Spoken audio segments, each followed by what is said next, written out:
Section 4. You will hear part of a biology lecture about an animal called the sleepy lizard that is common in parts of Australia. First, you have some time to look at questions 31 to 40.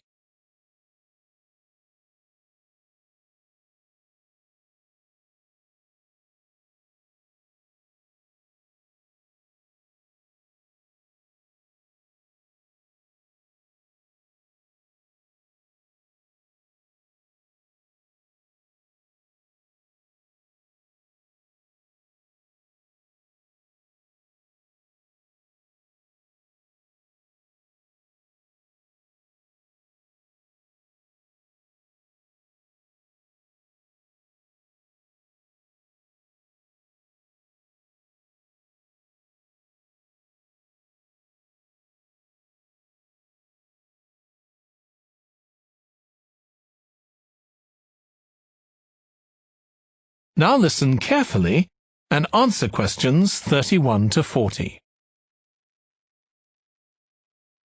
Last week we started looking at reptiles, including crocodiles and snakes.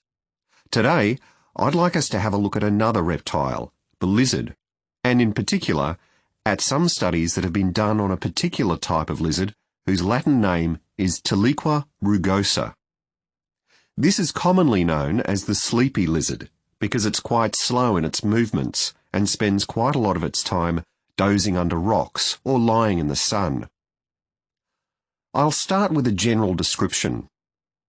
Sleepy lizards live in Western and South Australia, where they're quite common. Unlike European lizards, which are mostly small, green and fast-moving, sleepy lizards are brown, but what's particularly distinctive about them is the colour of their tongue, which is dark blue, in contrast with the lining of their mouth, which is bright pink. And they're much bigger than most European lizards. They have quite a varied diet, including insects and even small animals, but they mostly eat plants of varying kinds. Even though they're quite large and powerful, with strong jaws that can crush beetles and snail shells, they still have quite a few predators. Large birds like cassowaries were one of the main ones in the past, but nowadays they're more likely to be caught and killed by snakes. Actually, another threat to their survival isn't a predator at all, but is man-made. Quite a large number of sleepy lizards are killed by cars when they're trying to cross highways. One study carried out by Michael Freak at Flinders University investigated the methods of navigation of these lizards. Though they move slowly, they can travel quite long distances. And he found that even if they were taken some distance away from their home territory, they could usually find their way back home as long as they could see the sky.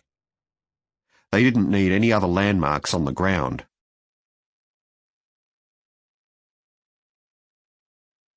Observations of these lizards in the wild have also revealed that their mating habits are quite unusual.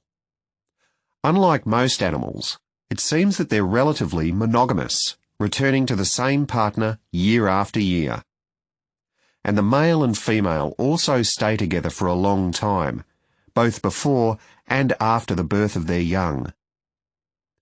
It's quite interesting to think about the possible reasons for this. It could be that it's to do with protecting their young. You'd expect them to have a much better chance of survival if they have both parents around. But in fact, observers have noted that once the babies have hatched out of their eggs, they have hardly any contact with their parents. So there's not really any evidence to support that idea.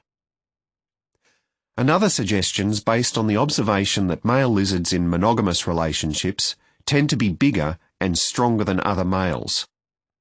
So maybe the male lizards stay around so they can give the female lizards protection from other males.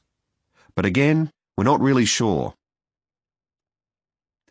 Finally, I'd like to mention another study that involved collecting data by tracking the lizards. I was actually involved in this myself. So we caught some lizards in the wild, and we developed a tiny GPS system that would allow us to track them, and we fixed this onto their tails. Then we set the lizards free again, and we were able to track them for 12 days and gather data, not just about their location, but even about how many steps they took during this period. One surprising thing we discovered from this is that there were far fewer meetings between lizards than we expected. It seems that they were actually trying to avoid one another. So why would that be? Well, again, we have no clear evidence, but one hypothesis is that male lizards can cause quite serious injuries to one another. So maybe this avoidance is a way of preventing this, of self-preservation, if you like. But we need to collect a lot more data before we can be sure of any of this. That is the end of section 4. You now have half a minute to check your answers.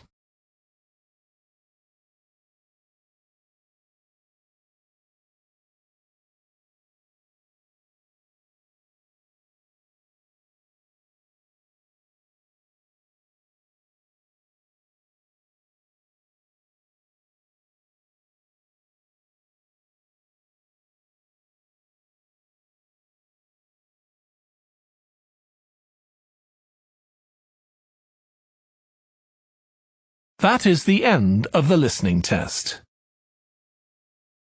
In the IELTS test, you would now have 10 minutes to transfer your answers to the answer sheet.